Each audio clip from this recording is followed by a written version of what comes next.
And we've already had 4 eliminations, so down to 187 players. So 3 from that pay jump? Yeah. Or 4? 4.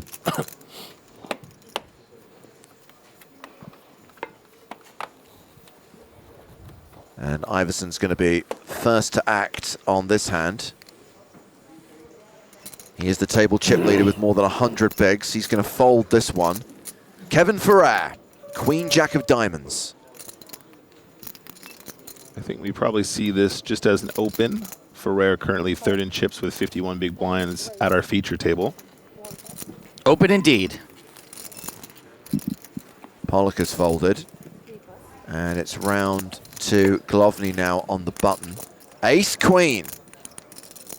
Okay, so 22 bigs. Yep.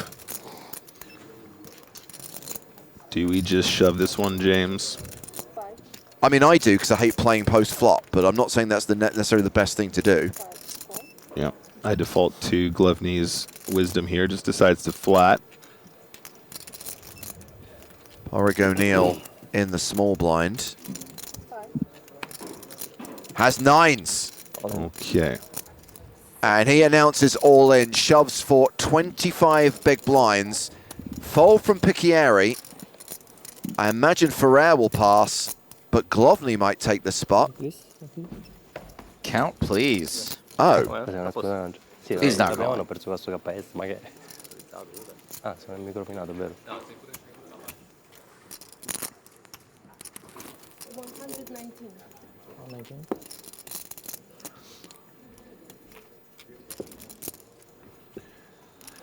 Yeah, I think this is just posturing. I think we see the fold, but there might be the back call from the ace-queen. Yes. Obviously, O'Neill finds a really nice spot to squeeze and pick up extra dead money when we have a call on the button. I think at this stack depth, it's kind of trivial. You just kind of run it, and if they have ace-king, they have ace-king. Yeah. Makes the call. And there it is. And we have a champ-on-champ situation here. And it is a classic race at the feature table.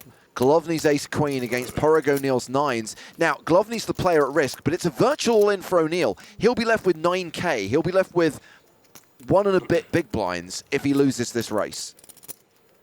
Like giving versus receiving. One of these two things has a slight mathematical advantage. 119. Oh, okay. You have how much? 119. 119. 119. Oh, nice. Campos. Chip in the chair in worst case scenario. The flop is King 6 deuce. Of course, a queen was folded by Ferrer. So 5 outs for Grzegorz Glovny.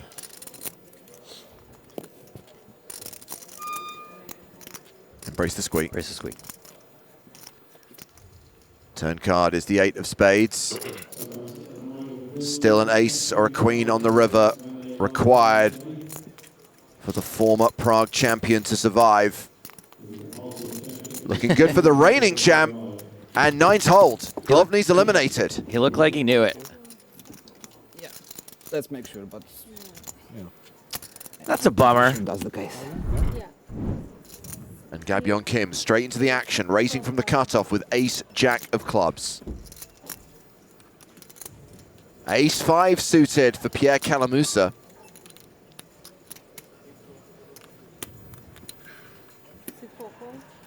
Flats on the button. Yeah, ace-5 suited, going to be a very popular 3-betting hand in a lot of situations. But Calamusa electing to just call here, maybe a bit concerned about the 20 big blind stack of Young Kim that, you know, might have a hand strong enough to shove over this late position 3-bets that does just call. Is quite behind. And we see the fold from Luca Sorainen in the big blind. Heads up to the flop, which is ace, king, deuce. Calamusa with kicker problems. Yeah, and Young Kim with the effective nuts in these positions. You know, your opponent would have 3-bet ace-queen, ace-king, pocket kings. And this is how strong his hand is, Griffin. He's comfortable checking it on the flop, gets a check back, and the 5 on the turn means we have domination rotation. Calamusa now an 87% favorite, and Gabyon Kim is in trouble here. Yeah, and that 5 shouldn't really change anything. So again, Young's got to be very, very comfortable and is going to want to start getting value from those King X flats, maybe some Ace X flats that would have checked back, as Ace 5 did. So comes out with the bet of 19,000.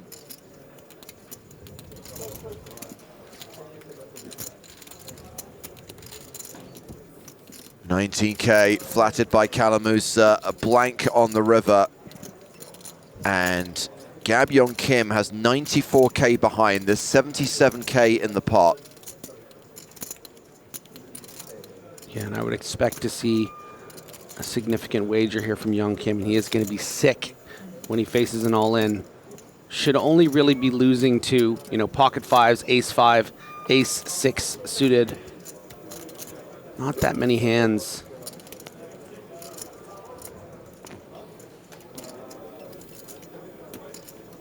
Bets most of his stack on the river, 54K, leaving himself 40K behind.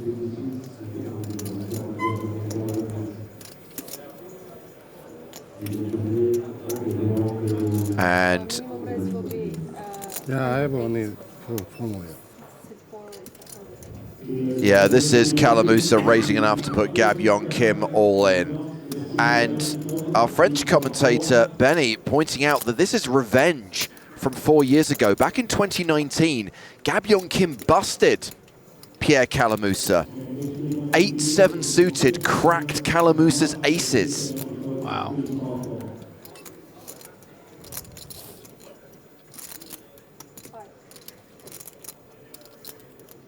Yeah, and when you're trying to decode some of the bluffs that Calamusa might have here, I suppose some big heart combo, something like a Queen Jack of Hearts, Jack 10 of Hearts, it's certainly possible, but it feels like a bit of an ambitious, erratic bluff because you shouldn't really have that many big value hands in this spot if you're Calamusa, whereas Young Kim is going to have all of the ace kings, the pocket kings, the pocket aces. That's one, right? Gabyon Kim keeping an eye on the clock. We are one elimination away from the pay jump. And I'm guessing he's just waiting to get the rest of his chips in, hoping that that number ticks down to 143. I mean, he can't make this fold. 40K still, effectively 7-8 big blinds. It's hard to imagine. A better hand is never value shoving. So what bluffs does my opponent have? No, it does put the rest in and see the bad news. Yeah, so Gabyon Kim is eliminated by Pierre Calamusa. First hand of the level, first hand back from break. Gabyon Kim does not get the ladder. Cashes for 9,850 euros, but now everyone has locked up more than 11 grand, now that we're down to 143 players.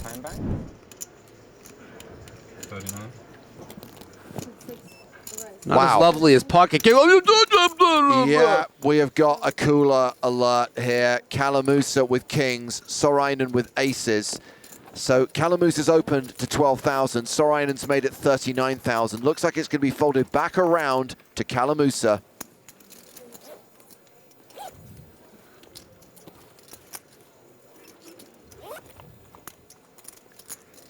Yeah, and I wouldn't be surprised if this hand, by design, sees a flat call from Sorainen facing this inevitable 4-bet from Calamusa. These are the kind of scenarios where you'll see traps from something like pocket aces. I mean, so many chips effective.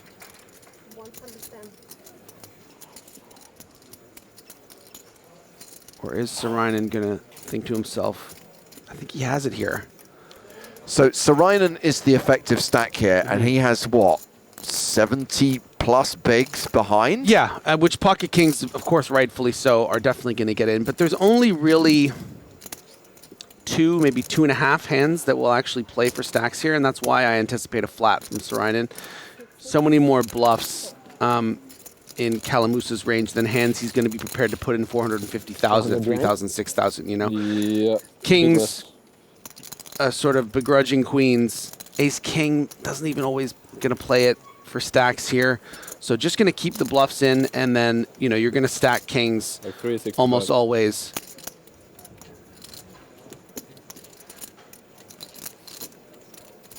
Well, Calamusa as the covering stack can't go broke here, but can lose a hefty chunk of his stack. Yeah, and the reason why it's also such an effective trap with aces is that Calamusa, even though alarm bells I think are going off a little bit for Calamusa, he still recognizes that Saranen's going to kind of be split into 4 different parts here. He's going to have the aces sometimes. He's might have an ace-king that didn't want to stack pre-flop. Queens and jacks would probably 3-bet and then call the 4-bet. So you want to get value, especially from those 2 worse hands. And then if your opponent does happen to have aces, you're just getting coolered and there's nothing really you can do. So it's not too scary for Calamusa. And if he finds himself that he is coolered, it's just the way she goes. Well, chance to find another way to win. Yeah, Calamusa with the king of diamonds, and there are now 3 diamonds on board.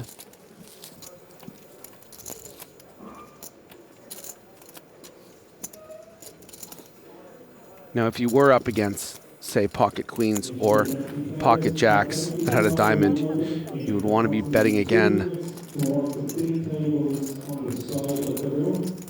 100K the bet from Calamusa.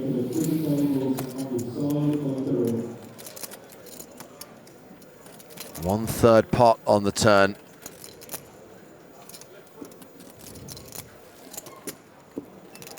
And a shove wouldn't really make much sense here.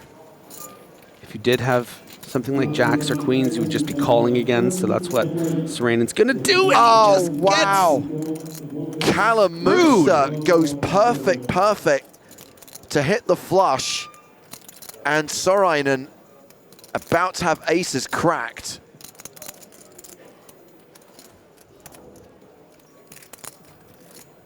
And the Finn will be absolutely sick facing this all-in. Calamusa knows very well what Saranen's range looks like here. Understands that sometimes he's going to have, you know, aces with the ace of diamonds, maybe ace-king with the ace of diamonds, but wants to get value from the pocket queens. Does indeed shove on Saran, who's looking at a straighty, flushy board. It's not a snap call situation. I mean, quite an argument for a fold, actually, right? You just got severely unlucky here.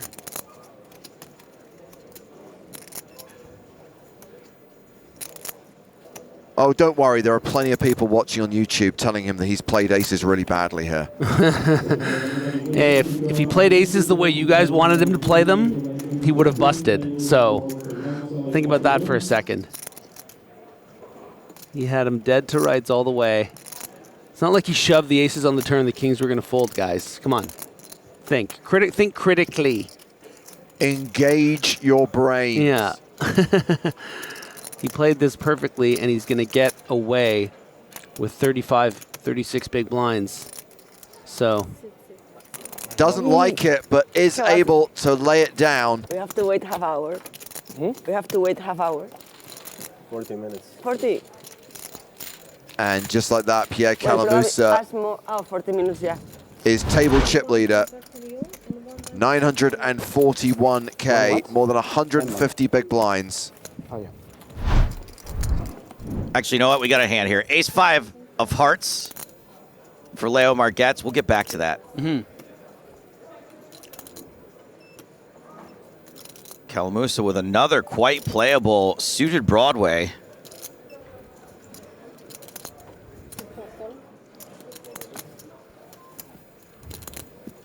It's going to flat from the cutoff. Sokolowski's out with 8-5. Saran, okay, you know what? Being that I played a little poker this week, I was thinking about small blind spots a lot more. And I was just wondering what kinds of hands are acceptable to play in the small blind in this exact sort of situation. So I think this is okay because he has a lot of chips. And that's just not. There's not really a sophisticated answer. I mean, it's just you're not like it plays pretty easy if your stud can't shove too light against this early position open. I mean, might just shove the fours given the situation. Situation and that stack size ain't huge. I mean, I really wouldn't recommend the shove here because you're either going to get called by Margetts or called by Calamusa, and you're going to be up against. He does do it anyway. They are going in.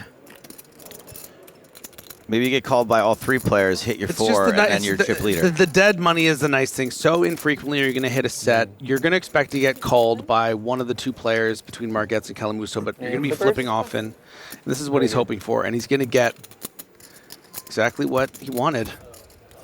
Did thin the field, is only facing one opponent, is at risk, however. I got to take the king-queen suited here just about every time, though. Yeah. Big I overlay. mean, look at that, 61%. Maybe not flipping here. Not a flip. Like 5 or something. I would be a flipper as well.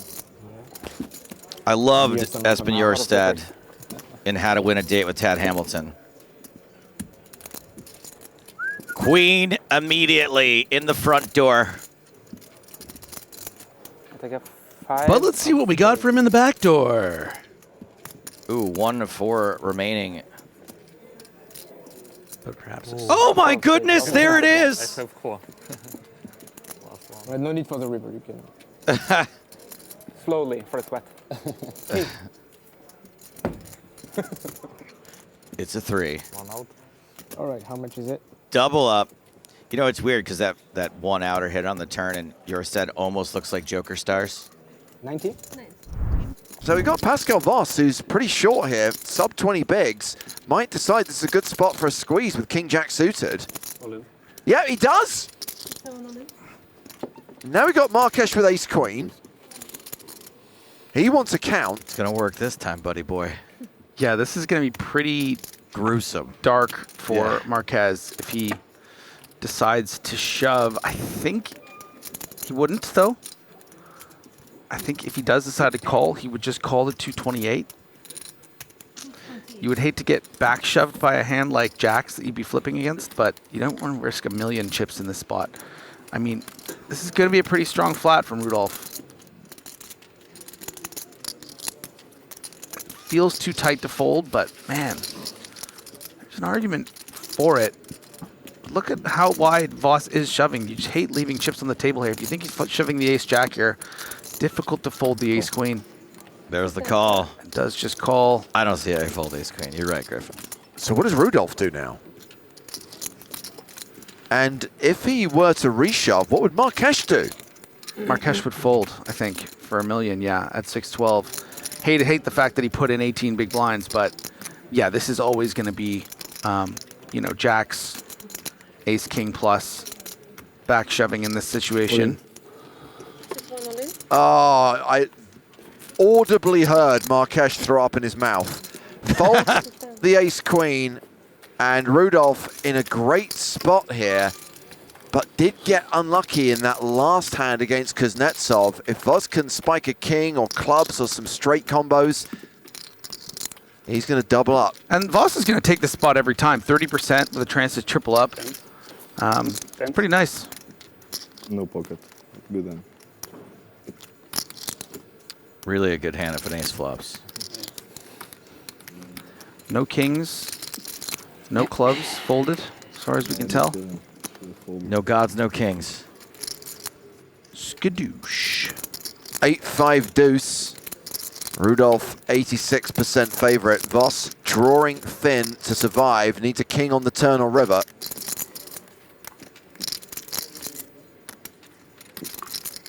Two outs.